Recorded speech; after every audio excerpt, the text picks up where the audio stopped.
Մեր նախորդ թողարկումը ամբողջովին հիմնավորում էր, որ Հայաստանի թրքահպատակ իշխանությունների հպարտ հայտարարությունները, թե խաղաղության համաձայնագրի տեքստը համաձայնեցված է, քանի որ իրենք ընդունել են Ադրբեջանի վերջին երկու պահանջները, ոչ այլ ինչ է, քան Հայաստանի ամբողջական կապիտուլյացիա։ Փաստ է, որ դեռ համաձայնագիրը չստորագրած թրքահպատակներն իրավական տիրույթում ուրացան Արցախը, հանձնեցին Տավուշի գյուղերը եւ ամբողջ ծավալով քարոզում են ադրբեջանցիների Հայաստան իբր վերադարձի արդարացիությունը, որն ի դեպ թուրքերի ձևակերպմամբ իրենց չակերտավոր պատմական հայրենիք վերադառնալու իրավունքն է։ Կրկնենք, ամենը փաստացի կատարվեց դեռ որևէ համաձայնագիր չստորագրելու պարագայում։ Այսինքն չկա փոխադարձ զիջումների մասին պայմանավորվածություն, բայց մենք անհեռատեսորեն ամեն ինչ զիջում ենք, չիմանալով, թե իրականում որևէ փաստաթուղթ ստորագրվելու է, թե ոչ, եւ արդյոք այդ փաստաթուղթը խաղաղության երաշխիքներ տալու է, թե Ադրբեջանը ցանկացած պահի էսկալացիա հրահրելով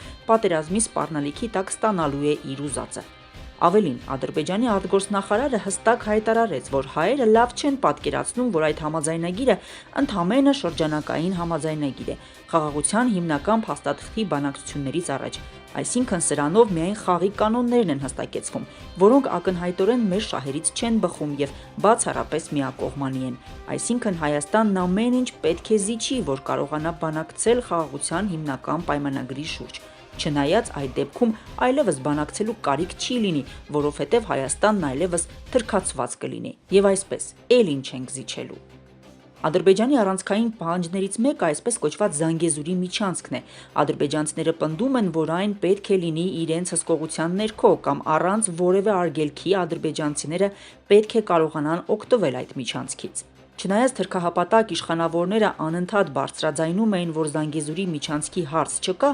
խոսքը հաղորդակցության ուղիների ապաշրջափակման մասին է, բայց արդեն վաղուց պարզ է, որ սրանք հասարակությանը մոլորեցնող խոսքեր են ընդամենը եւ որ իրականում Հայաստանի իշխանությունները համաձայնել են ճանապարհ տալուն։ Դուք խոսում եք ճանապարհների ապաշրջափակումից, պարոն Փաշինյան։ Ես հարցնում եմ, ճանապարհ տալու եք, թե չեք տալու։ Տալու են, այո։ Շատ լավ։ Ըստ էության բացահայտ հայտարարվում է Սյունիքը հանձնելու մասին, որովհետև Ադրբեջանը հստակ հայտարարում է, որ Սյունիքը իրենց պատմական հայրենիքն է եւ պետք է իրենք վերականգնեն իբր պատմական արդարությունը։ Իսկ Հայաստանի իշխանությունները տալու են պահանջվող միջանցքը, որովհետև խաղաղություն են մուրում, մոռանալով, որ խաղաղություն ոչ թե խնդրում են, այլ պարտադրում ուժեղանալով, պարտադրում ազգային համախմբմամբ, պարտադրում դիվանագիտական հմտություններով։ Անդրադառնանք նաև համաձայնագրի վերջին երկու կետերին, որոնց անվերապահ ընդունումով օրվա թրքահպատակ իշխանությունները հպարտ հայտարարեցին, որ համաձայնագրի տեքստը համաձայնեցված է։ Առաջին կետը վերաբերում է սահմանին երրորդ կողմի բացառման դրույթին, որը ոչ այլ ինչ է, քան հստակ պահանջ Հայաստանից դուրս բերել եվրոպական դիտորդական առաքելությունը, որպեսզի ադրբեջանցիները անարգել կարողանան պատերազմ սկսել։ Հաջորդ կետը վերաբերում է միջազգային ատյաններում հայցերը ետ կանչելուն, չնայած կապիտուլյանտ իշխանությունների խոսքով դա վերաբերում է երկու կողմին էլ, բայց արդեն պարզ է, որ միայն Հայաստանը պետք է ետ կանչի իր հայցերը, ինչպես սահմանազատման ժամանակ միայն մենք հանձնեցինք Տավուշի գյուղերը, իսկ ադրբեջանցիները հանգիստ շարունակում են օկուպացնել Հայաստանի ինքնիշխան տարածքը։ Ըստ էության, Ադրբեջանի այս պահանջը հիմք հանդիսացավ միջազգային իրավական հարցերով Հայաստանի ներկայացուցիչ Եղիշե Կիրակոսյանի հրաժարականի համար։ Դիվանագիտական շրջանակների պնդմամբ Փաշինյանի կառավարությունը տրամադրված է բավարարել հայցերը ետ կանչելու Ալիևի պահանջը, ինչն առաջացրել էր միջազգային իրավական հարցերով Հայաստանի ներկայացուցիչ Եղիշե Կիրակոսյանի զայրույթը։ Վերջինս պնդում էր, որ ետ չի կանչի իր իսկ կողմից պատրաստված հայցերը եւ նախընտրեց պարզապես հրաժարական տալ։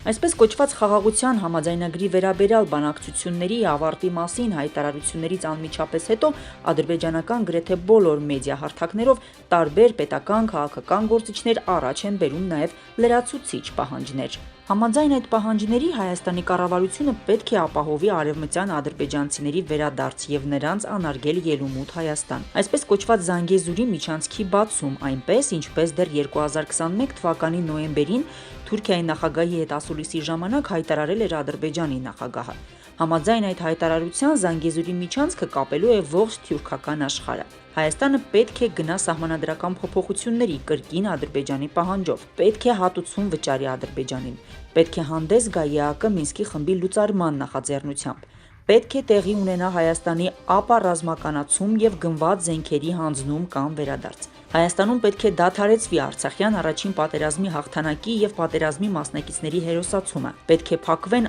այն բոլոր կառույցներն ու կազմակերպությունները, որոնք զբաղված են ազգային արժեքների տարածմամբ։ Ըստ ադրբեջանական իշխանական քարոզչության, սրանք այն խնդիրներն են, որ պետք է լուծվեն խաղաղության համաձայնագրի ստորագրումից դուրս եւ նախքան դրա ստորագրումը։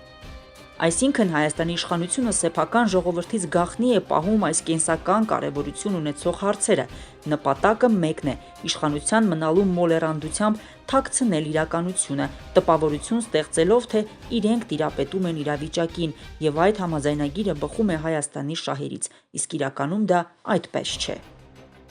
Այսպես, խաղաղության կեղծ օրակարգի պատրվակով հենց մեր իշխանությունները ամեն ինչ անում են Հայաստանի ամբողջական կապիտուլյացիայի համար։ Հարց է առաջանում. ինչու՞, որովհետև ցանկանում են նորից մնալ իշխանության, թե գումարի դիմաց են հանձնում ամեն ինչ։ Կամ գուցե ճիշտ են պնդումները, որ կեղծ հեղափոխության պատվիրատուն եւ շահառուն հենց Թուրքիան էր։ Փաստերն ավելի խոսուն են։ Իսկ փաստն այն է, որ Հայաստանում իշխանությունը բռնազավթված է եւ շարունակվում է բացահայտ դավաճանությունը, որի համար վաղ թե ուշ կատարածուները պատասխան են տալու։ Պարզ հարց է առաջանում, ուղղված իշխանության թիմակիցներին. մինչև վերջ սատարելու եք այս դավաճանությանը, եւ եթե այո, ուրեմն իրենց վերադասների հետ հավասար պատասխանատվություն են կրելու։ Իսկ որ հատուցման օրը գալու է, դա աներկբա է, որովհետև արդար հայը համոզված է, ազգային ինքնության արթնացման գործընթացն արդեն սկսված է եւ ազգային ազատագրական պայքարը սրբելու տանելու է բոլոր դավաճաններին, իրենց ժառանգների հետ նետելով պատմության աղբանոցը։ Ցավալիորեն մեր պատմության աղբանոցը լի է նմաններով, բայց մեր պատմությունը հարուստ է նաև նվիրալներով, որոնց օրինակով այսօր էլ կերտվելու է ազատագրական պայքարի հաղթանակը։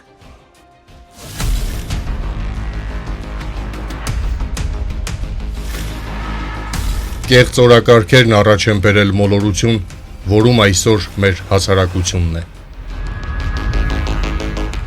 Իրականությունը ցույց տալու կեղծ օրակարգերի հեղինակ կեղծ փրկիչներին ջրի երես դուրս բերելու ուղին բացահայտումն է, հիմնավոր փաստերի միջոցով։